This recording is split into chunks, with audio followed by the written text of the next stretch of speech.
Assalamualaikum warahmatullahi wabarakatuh. Pemirsa MTA dimanapun Anda berada, kembali lagi bersama kami di program Seruan Khalifah. Assalamualaikum Pak Nom. Waalaikumsalam warahmatullahi wabarakatuh. Masih membahas episode sebelumnya Pak, masih berkaitan dengan tema penganiayaan terhadap komunitas Muslim Ahmadiyah dan juga cara kita menanggapinya. Di episode sebelumnya kita udah membahas sampai bahwa ketika kita melakukan penganiayaan baik dalam bentuk apapun, kita dianjurkan untuk terus bersabar dan doa. Yang mana doa ini kunci ya, yang kita udah sepakati di pembahasan sebelumnya bahwa doa ini kunci kalau kita ingin meraih kemenangan dan ridho Allah Ta'ala. Nah, mungkin ada ini nggak sih Pak spesifik? Atau tapi sebelum ke sana Pak, sebelum ke sana saya pengen tahu dulu. Kalau misalkan ada orang yang tetap membalas nih Pak ketika lagi diserang, karena dia nggak tahu, nggak tahu kalau harus sabar dan doa, nggak tahu kalau nggak boleh ngebales. Dia udah terlanjur nih tempong balik. Ini konteksnya misalkan ada penganiayaan terhadap Jemaat Muslim Ahmadiyah Pak, bukan konteks keseharian pribadi. Kalau ada yang seperti itu, gimana Pak? Iya, Jazakumullah Kang Falah.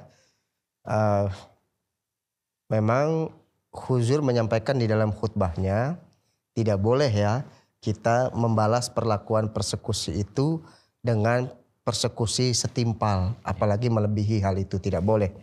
Tapi bagaimana kalau hukumnya ada yang berbuat seperti itu karena memang dia tidak tahu. Itu di dalam hukum dasar Islam sendiri, sesuatu yang tidak diketahui ya, maka tidak ada hukum yang dikenakan kepada dia. Jadi Allah Ta'ala memaafkan terhadap perlakuan yang tidak diketahui oleh orang tersebut sebagai hukum ya daripada peraturan itu. Tapi kalau dia mengetahui, nah tentu ini seperti yang Huzur sampaikan dalam khutbah beliau, yang lebih baik menyingkir dulu, jangan ikutan ya di dalam jemaat. Nah, jadi aman ya Pak ya. Jadi pemirsa MTA di rumah juga aman nih. Gue pernah ngebales nih dulu, pernah gue tempong balik. Gimana nih gue dosa? Karena belum tahu, insya Allah aman ya Pak ya. Insya Allah pemirsa jadi aman. Nah mungkin baru kita masuk ke ini Pak, terkait doa dulunya Pak Pli. Karena kan utamanya kan doa ya Pak ya. Ada nggak sih Pak doa yang dianjurin atau doa spesifik untuk perlindungan diri kita dan kesabaran itu? Doa yang dianjurkan. Ya, memang baru-baru ini Huzur ya juga menyampaikan terkait ada doa ya, zikir-zikir yang harus dilaksanakan oleh setiap Ahmadi. Beliau mengambil dari sebuah kasaf yang diterima oleh Hadrat Khalifatul Masih ketiga ya, rahimahullah, yaitu apa? Di antaranya adalah ada puji-pujian kepada Allah Ta'ala ya, subhanallah ya. Kemudian ada istighfar, astagfirullah. Kemudian ada sholawat yang disampaikan. Kemudian juga ada terakhir doa yang dipanjatkan ya, yaitu Robbi kulu sayin khodimuka Robbi fafazli wansurni warhamni. Itu doa program rohani ya Pak? Nah itu memang betul ada di dalam program rohani. Oke berarti doa udah lengkap nih. Kita udah diminta untuk sabar, untuk doa, dan tips and trik kita menanggapi penganiayaan dan diskriminasi itu sendiri. Nah, mungkin sekarang kita konteksnya ke upaya lain-lain ya Pak ya. Selain doa nih, komunitas Jemaat Muslim Ahmadiyah ini kan nggak sekali dua kali dipersekusi dan diskriminasi. Apa sih Pak upaya tindakan lain atau strategi lain untuk, ya mungkin bisa dibilang upaya preventif juga, untuk supaya itu nggak terjadi lagi gitu. Tindakan kejadian-kejadian aniaya itu kalaupun terjadi paling nggak meminimalisir. Baik, memang senjata yang paling utama bagi seorang yang beriman kepada utusan Allah Ta'ala adalah doa tadi ya. Tapi kan tidak mungkin kita berdoa saja kemudian mengharapkan Allah Ta'ala yang membereskan semuanya tanpa kita bertindak. Doa dan ikhtiar kan satu paket. Ya itu memang betul, harus satu paket ya.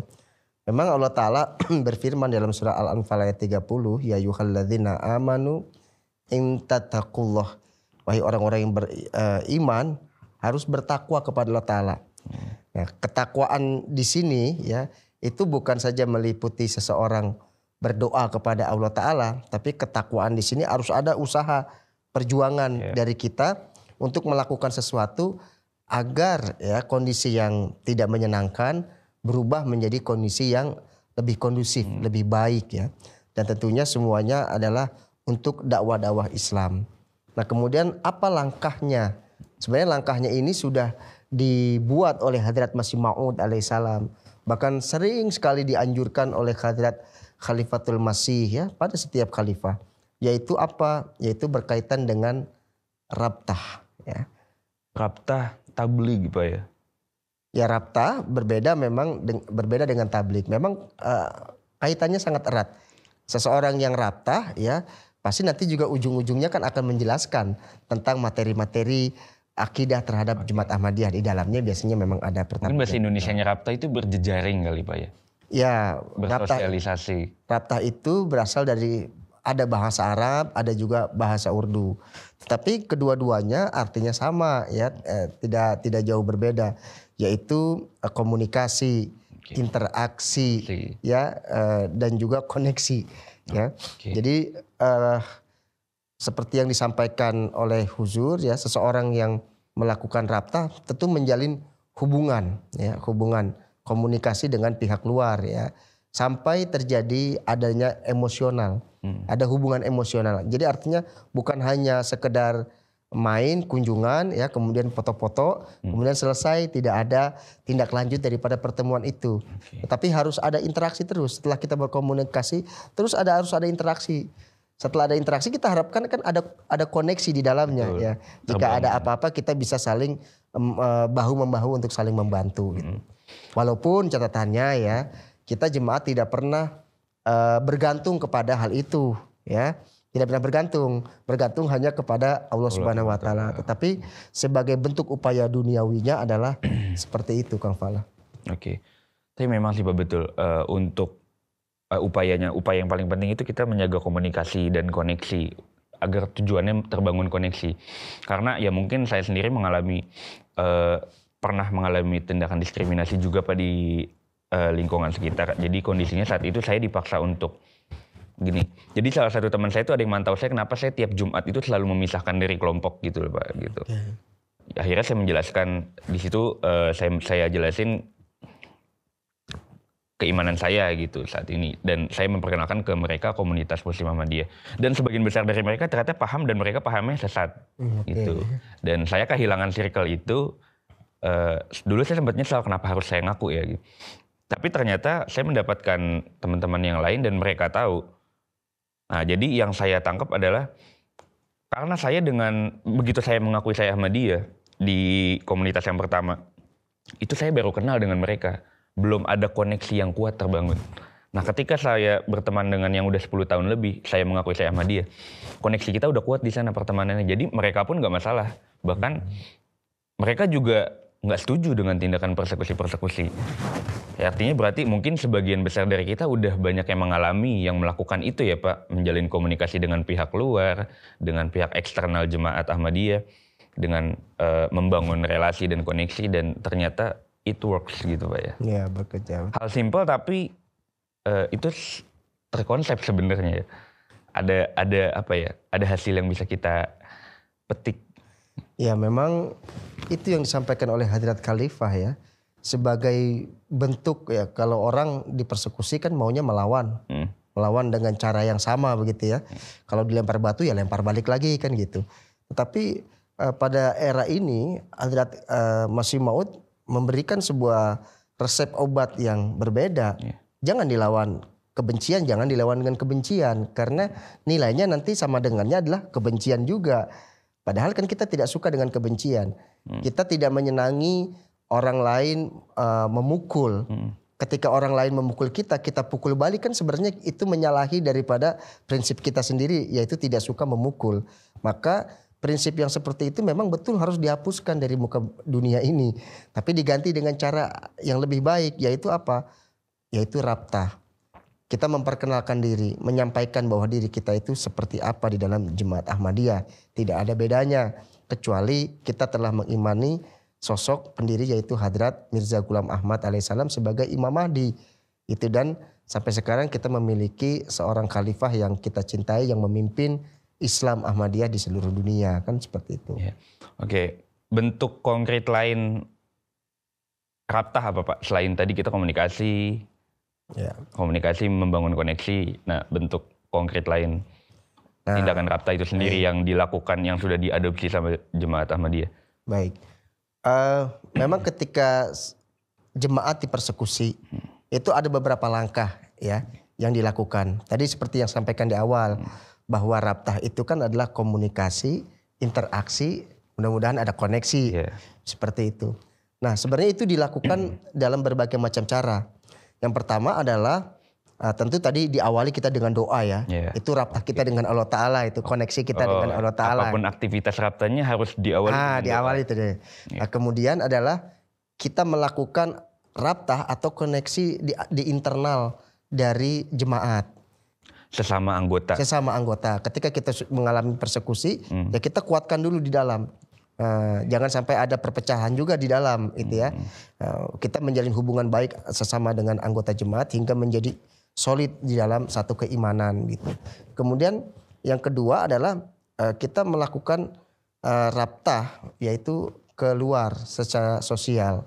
Nah, ini ada dua juga ya. Ada kita lakukan misalnya mendatangi human ya, seseorang misalnya komunitas, kelompok, atau bahkan kalau permasalahannya itu sampai kepada misalnya tingkat kabupaten ya Forkompimda setempat gitu ya, ke tokoh-tokoh para ulama itu. Kita sampaikanlah berkaitan dengan apa sih Jemaat Ahmadiyah. Apakah benar fitnah-fitnah yang beredar di masyarakat yang membuat masyarakat marah begitu ya.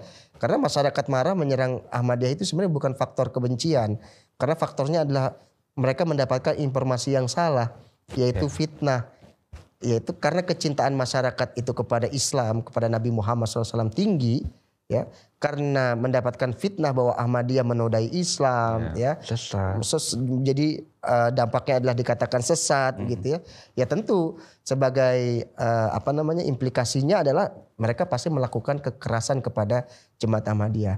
Tapi ketika sudah kita jelaskan bahwa kita tidak seperti yang mereka gambarkan, informasinya tidak seperti yang mereka dengar, kita sampaikan informasi yang sebenarnya, nah itu membuka pintu penjelasan terhadap akidah-akidah Jemaat Ahmadiyah. Jadi yang tadinya memiliki pandangan-pandangan negatif, buruk, itu menjadi buyar. Nah, kemudian kita lakukan juga Raptah secara sosial ya. Sosial apa? Banyak sekali.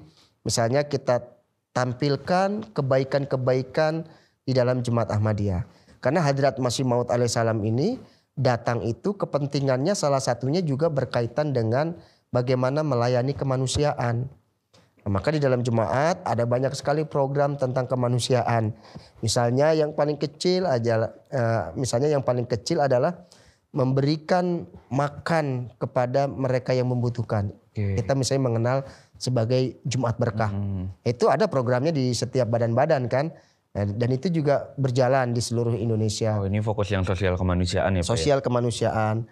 Kemudian sampai tingkatnya yang betul-betul di-organize secara internasional ya. Misalnya Humanity First ya.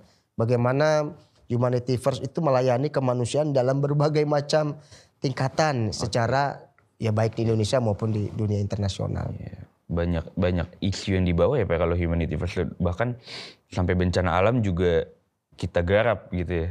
Iya, dan itu merupakan bukti ya bahwa Jemaat Ahmadiyah ini bukan saja hanya mengurusi soal keimanan yang ada di dalam internal akidah Ahmadiyah, tidak. Tetapi dimanapun Ahmadiyah berada, kebermanfaatannya itu harus terlihat. Itu harus ada kebermanfaatannya. Kalau tidak ada kebermanfaatannya, itu berarti belum memenuhi tugas kedatangan Hadrat Masih Maud alaihissalam ke dunia. Memang prinsip give and take itu berlaku ya Pak ya? Bukan take and give, tapi kita memberi dulu baru kita mengambil manfaatnya. Mungkin cukup ya Pak pembahasan kita kali ini. Jazakumullah Pak Anom. Pemirsa MTA dimanapun Anda berada, sekian episode Seruan Khalifah kali ini. Saya tutup. Wassalamualaikum warahmatullahi wabarakatuh.